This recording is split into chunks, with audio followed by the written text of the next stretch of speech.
Qué grato es encontrarnos en este 17 de julio para conversar acerca del Espíritu Santo, un tema maravilloso que está en toda la palabra de Dios. Bienvenidos con ustedes el pastor Horacio Rodríguez, que les habla Raúl Medina. Les saludo cariñosamente con un gran abrazo.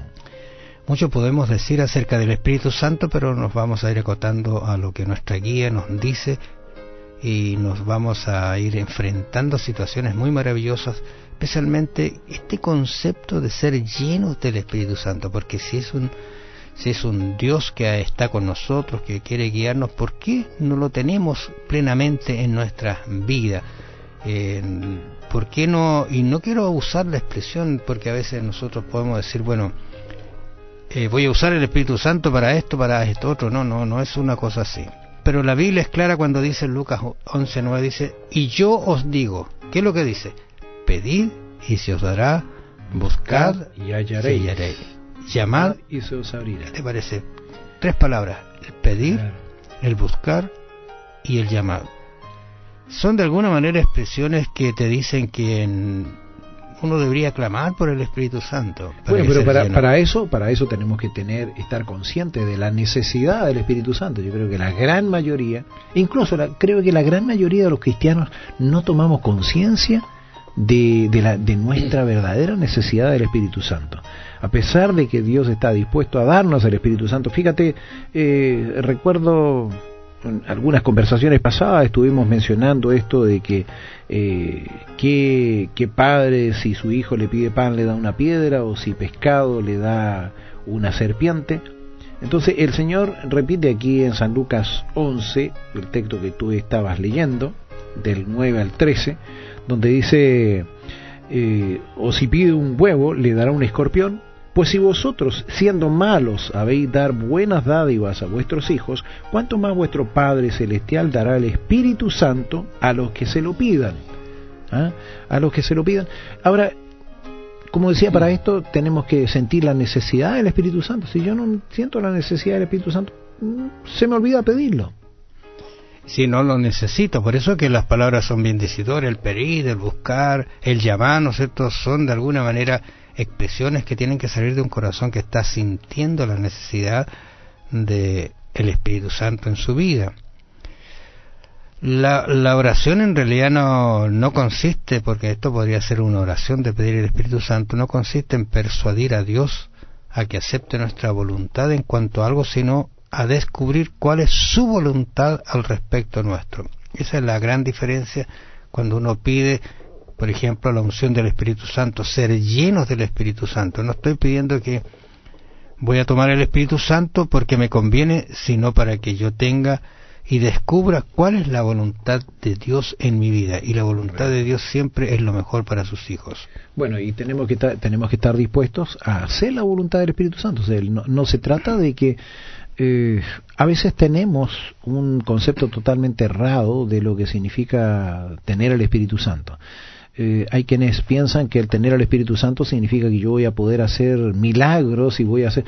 El Señor no está en contra de que nosotros hagamos milagros, pero el milagro el Espíritu Santo es el que tiene que guiar a eso, porque yo puedo empezar a hacer milagros y el milagro no es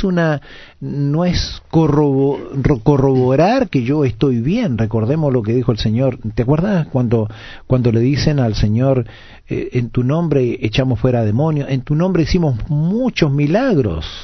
Bueno, y el Señor dice, no os conozco. En Mateo, cuando habla acerca del fin del mundo. Exactamente. Entonces, tenemos que considerar de que el Espíritu Santo, nosotros somos los que tenemos que ser instrumentos del Espíritu Santo, no llamar al Espíritu Santo y considerarlo como el genio de la lámpara, que yo lo llamo, él viene y en ese momento yo hago milagros y hago una cantidad de cosas y consigo algunas cosas. No, yo soy instrumento, me pongo en las manos del Espíritu Santo y el Espíritu Santo hace lo que él quiere, lo que conviene.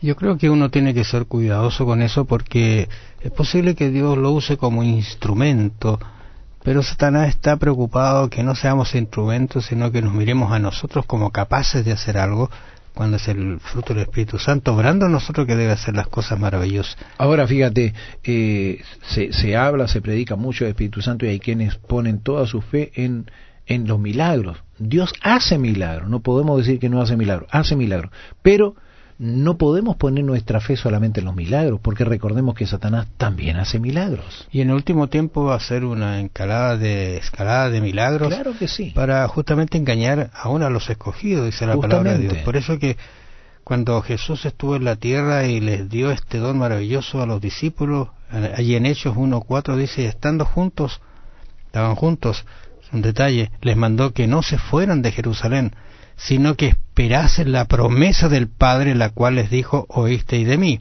O sea, está haciendo referencia a cómo les había prometido el Consolador, el Espíritu Santo, el Paracleto, el Guía, el Abogado, ¿no es cierto? Y en el 5 dice, porque ciertamente bautizó con agua, mas vosotros seréis bautizados con el Espíritu Santo dentro de no muchos días, para cumplir una profecía, ¿no es cierto? Dentro de 40 días serían ellos llenos del Espíritu Santo. Oye, y fíjate, aquí, en lo que dicen a continuación, se nota la necesidad del Espíritu Santo, que el Espíritu Santo hiciera un cambio en ellos. ¿Por qué? Porque Él les estaba diciendo eso, y entonces, dice, los que se habían reunido le preguntaron, diciendo, Señor, ¿restaurarás al reino de Israel en este tiempo? Y él le dijo, no os toca a vosotros saber el tiempo o las sazones que el Padre puso en su sola potestad. El Señor estaba diciendo la necesidad del Espíritu Santo, y ellos estaban pensando si iba a ser restaurado el Israel en ese tiempo, en el reino terrenal. Seguían pensando en el reino terrenal. Entonces, aquí se muestra la necesidad que tenía justamente del Espíritu Santo. Cuando el Espíritu Santo vino, cambió su forma de pensar, cambió su forma de ver, y ellos notaron allí lo que realmente necesitaban. El Espíritu Santo les dio la dirección, podríamos decir, hacia la cual caminar. Entonces, nosotros vemos la obra del Espíritu Santo en los discípulos. Cuando éste se manifiesta, cambió totalmente la situación.